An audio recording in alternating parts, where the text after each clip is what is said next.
Hello, I'm Fire Commissioner Lloyd Ayers. Welcome to Freedom from Fire. Here at Freedom from Fire, we have the opportunity to meet and interview people from our community. Sometimes they're professionals that work with us directly with the fire department, and sometimes they're folks who we know within our departments, and we have the opportunity to find out exactly what they do in service to you. Also, we meet our fire safety representatives. So right now, I'd like to let you know that in this show, we're going to have a great time. We have Lieutenant Ivan Lopez from Rescue 1, and we have Matri Johnson's from Take a Sister to Lunch. So before I get into that, I'd like to have a little brief overview of what we did last year in our 2013 report. And one of the things that we had was the lowest number of fatalities in the city's history. We had 24 fatalities, so we're happy about that. But one of the things that we found in the analysis, if you will, is that we lost 24 people. 18 of those people were older adults, and that demographic, 50 and above, is something that we've been going after for at least 2 years. That's 75% of the fire deaths. So one of the things that we want to do is, if we can reach our seniors, get them to understand fire safety, get them protected with smoke alarms, we believe that we can bring those numbers down towards our goal, which is 0 fire deaths. Another thing that we introduced was the Community Risk Reduction Program. And the Community Risk Reduction Programs are just programs throughout the entire city that allows us to assess our different fire safety and education districts to let those captains, those lieutenants, and those firefighters go in and just reduce risk, whether it's risk from fire, risk from slips and falls from our seniors, all types of things that they assess, and then they use programs so that we can bring those risks down to our, as far as our citizens are concerned. Okay, now that's going to be an ongoing program. We have graduated 167 of our new cadets. They're now firefighters, and they're being dispersed all over the city of Philadelphia in the different firehouses where they would have the responsibility of making those assessments. They'll stop, they'll measure what the issues are, they'll look at them, they'll prioritize them, and then they're going to create programs to make sure that they bring the risk down. So we're really excited about them and want to say congratulations and have a great career. We talked about fire prevention. And when we stop and look at the smoke alarms, we want you to use 311 if you need smoke alarms. If you need smoke alarms replaced, you can't afford them. If you call 311, you'll be on a list so that you can have smoke alarms installed in your home so that you can be safe. Also, don't forget carbon monoxide detectors. This winter has been brutal. A lot of low temperatures for many, many days, and also a lot of snow out there, so you have to be careful there as well. But the carbon monoxide alarms actually keep you safe. They'll detect carbon monoxide, which is a very poisonous gas. It'll detect it in your environment. It'll give you an early warning so that you can get out of the house, dial 911, and get service from PGW, one of our partners, and the Philadelphia Fire Department. Also, very important news, the state of Pennsylvania has implemented a new law so that we have carbon monoxide detectors in all apartment buildings. So that's a really big deal for the state of Pennsylvania. We're working hard now with the legislators so that we can have a much stronger law like the Philadelphia's law, which is smoke alarms have to, carbon monoxide detectors have to be in homes if it's a single family home, if it's a duplex, if it's a triplex, and of course, if it's any of the caregiving homes. We have caregiving homes. If there's 16 or more people in that caregiving home, not including the caregivers, you must have carbon monoxide detectors. So that was really good. We've also been educating our citizens on cooking safety, home escape plans, and making sure that they have heaters if they use them, the education that they need to use them properly. Heaters need space. If they're electric, kerosene, if you have to use them, and we know that our folks have to use them out there sometimes. We see our citizens all of the times trying to supplement that heating source, that main heating source. So 3 feet from anything combustible, and that education has been going out. And we continue to partner with all of our folks that go out there with us, Red Cross, Citizens for Fire Prevention Committee, and Hope Worldwide. So we'd like to say thank you for all that you do. And now we will get into our guest interview, and I'm going to be talking with Lieutenant Ivan Lopez. But before we talk with him, we want you to take a look at this. Rescue 1 is part of the Philadelphia Fire Department's Special Operations Command. This team has a variety of tools and skills to help with the technical jobs that the department comes across. Technical rescue includes things like motor vehicle extrications, high-angle rope rescue, trench rescue, swift water rescue, and collapse rescue. We can be effective in doing something on each job with just our frontline piece. Although the frontline piece is used on most jobs, they also have specific collapse and water trucks. Everything kind of ties in together, where you might need ropes for motor vehicle accidents, you might need them for a water rescue. We respond on domestic accidents and any kind of technical rescue, confined space rescue, anything that you can pretty much think of the rescue carries. The rescue unit has all of the equipment of a regular engine in addition to the tools they use for rescue jobs. They like to refer to the Rescue 1 as a toolbox on wheels. It carries things that normal engine and ladder companies don't have the room or the need to carry all the time because this is a much more specialized apparatus. We carry a full set of Hurst tools for vehicle extrication. We carry high, medium, and low pressure airbags. As part of the collapse response, we respond with Collapse 1, which has a full complement of shoring equipment to shore up collapsed buildings and collapsed trenches, carries swift water rescue equipment, along with Rescue 1A. We respond on any water emergency within the city. We have the capability to do swift water surface rescue. We carry oxyacetylene cutting equipment, Petrogen cutting torches. With such an assortment of tools and responsibilities, training is especially important for this unit. A lot of hands-on training. We have our own complex up there at the Fire Academy. We have to train a ton. Obviously, you can't just go months without rigging a person to go aloft like you two, and then just feel confident doing it.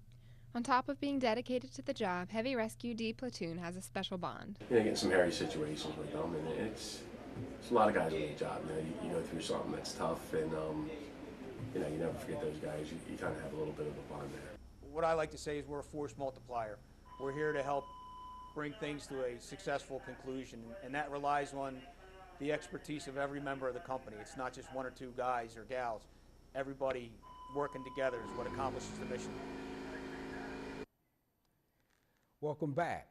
And right now we have with us Lieutenant Ivan Lopez.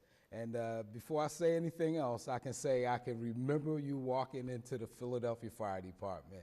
And I must say that we're proud. We watch you progress and just enjoy all of the stations that you've been at and help the people. And that's what it's really all about. Thank you. And now you're at Heavy Rescue. Yes. So basically, what's your background? How long have you been with us?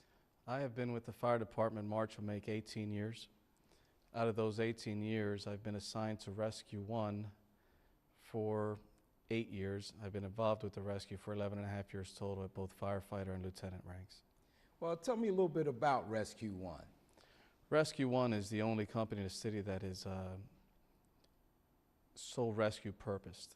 We are there to respond to any major incidents, and we do any major fires and calls like that.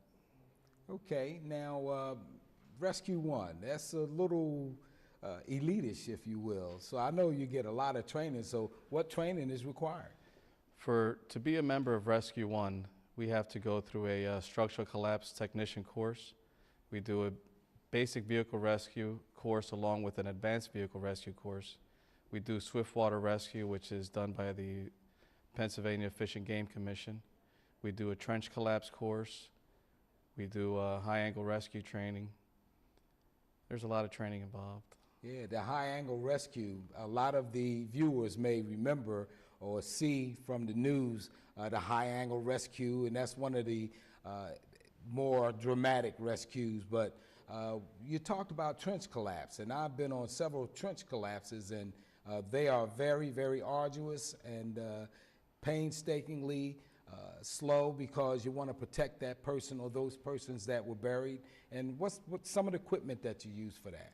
For that, there's Paratech is a company that makes equipment for that, and they've actually given us some training this year, or actually in 2013, that they've given us new equipment. That equipment helps us to make the trench into a safe operating area. It actually creates a safe haven for both the rescuer and the victim. So we can create walls within the collapse zone and cut off any further collapse of mud or dirt that may impinge on the patient.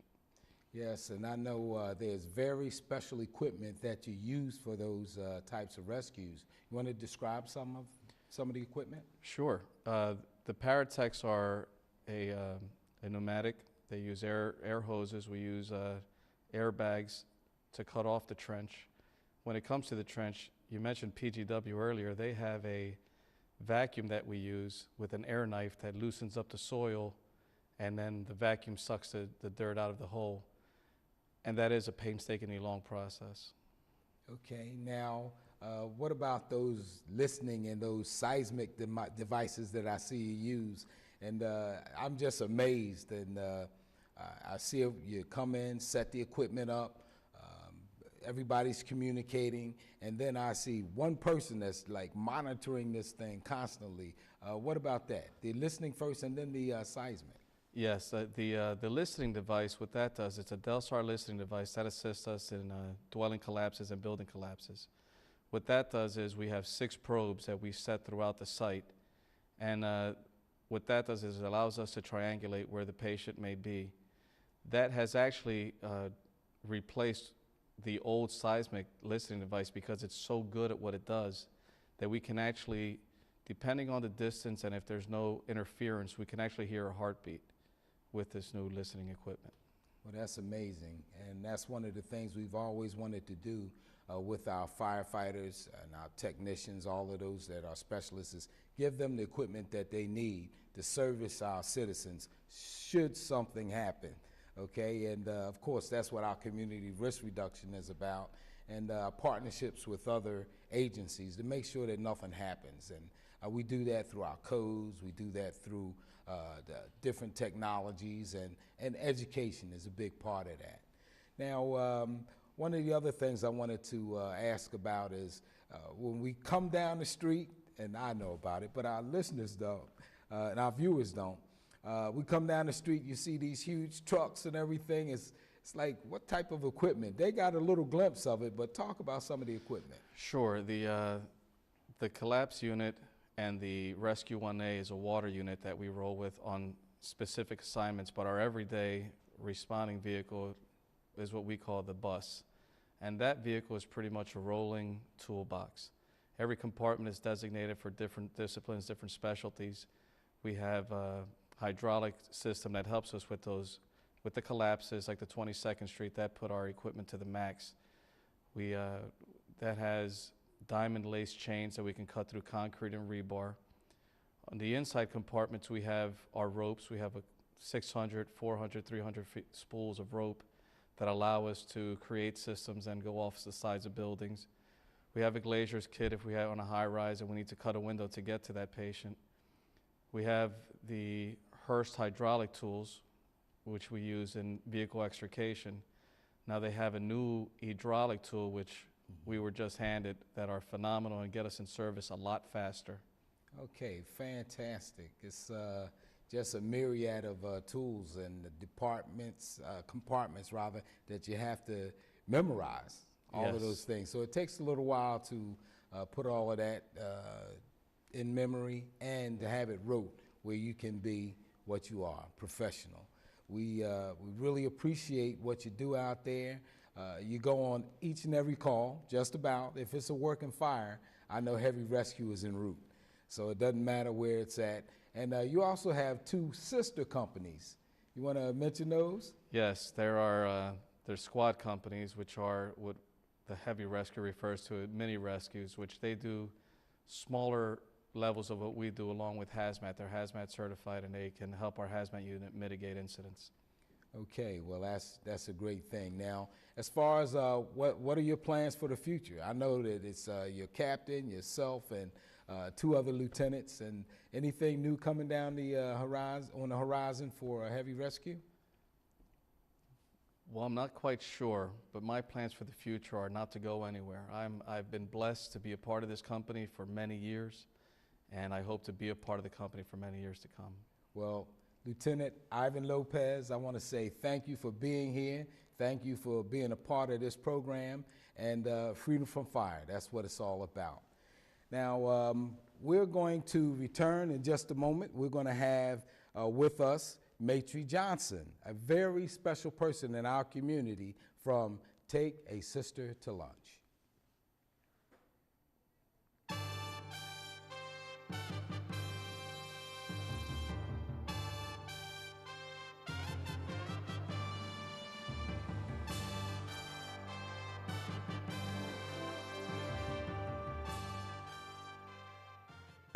The preparation, the training, it all comes down to this.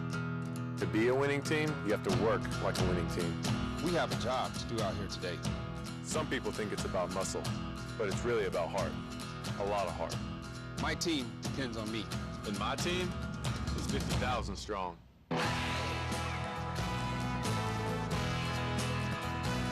like a lot of work's going into this.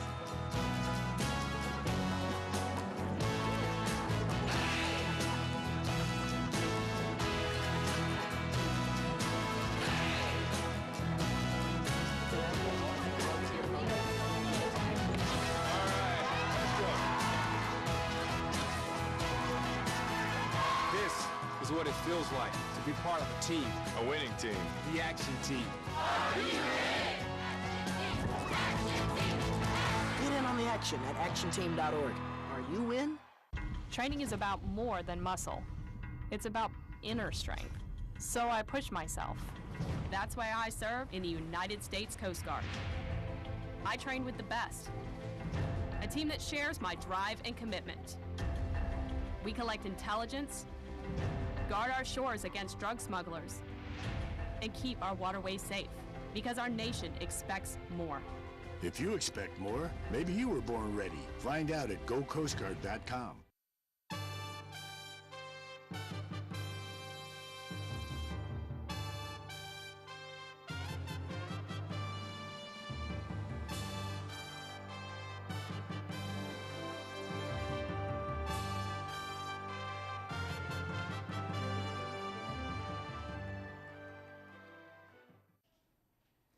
Welcome back to Freedom from Fire. And right now I have a great community worker. I've had an opportunity to work with her and her organization through the years, and she is none other than Matry Johnson. Matry? Thank you for having me. This is great. Tell us, what's the history of Take a Sister to Lunch? Sure. Well, we started back in 2002. And the original intention was to make an impact on the lives of women and children in economically disadvantaged areas in the city of Philadelphia. So when we originally started, it was working with different shelters such as Stenton Family Manor, et cetera. And it has since evolved into doing a little bit more than that. Okay, so in all of that work, there's a vision, there's something at the end of that. Correct. What is that goal? The goal is truly to impact the lives of the folks that we serve in the community, to help. Right now, it's really to help as far as food insecurities. Philadelphia is one of the poorest cities, has one of the highest rates of poverty of any big city in the country. The 1st Congressional District is one of the hungriest in the country. So we want to have a positive impact on that and kind of change that story. That's absolutely a fantastic goal and one worth pursuing. And we're more than proud to know that we've been a partner with Yes, you, you have. and we will continue to partner with Thank you. you. As you know, many of the things that impact what your goals are, the poverty, Yes. the areas that we service, impinge on us as well. Absolutely. Many of our fire deaths, many of the property losses, the injuries are in those same areas. So it's been a pleasure to work with you. And as we work together, we kind of help each other out. There's a beautiful relationship here where we can get our fire prevention message out and you can get your message out. Absolutely. So let's talk about that relationship with the fire department. Sure. Well, we've really been blessed, and as I've said to you in the past, we're really fortunate that you have the type of administration that is welcoming of that. And I think too many times people think that the fire department just does one thing. And as you just alluded to, it doesn't. And especially for the community, it is a public building. It is that place where people feel secure and safe. And why not do something that's going to make the community feel secure and safe and know their department and know that if they are in need, that's where they can go. Now, I know you work with our men and women around in different stations. Correct. What are some of those stations? Our very first station was over at 65th and Woodland, so I don't know the station numbers, but it was there. That's Engine 40. There you go. Yeah. And then we were blessed to be connected with, at the time, it was Captain Fleming. Now I know he's a deputy chief, and that was over at 2nd and York, where we have stayed. So there we started the food cupboard. And we now have moved on to 28th and Thompson, so we're there. We've also been at Broad and Glenwood. We've been at 28th and York.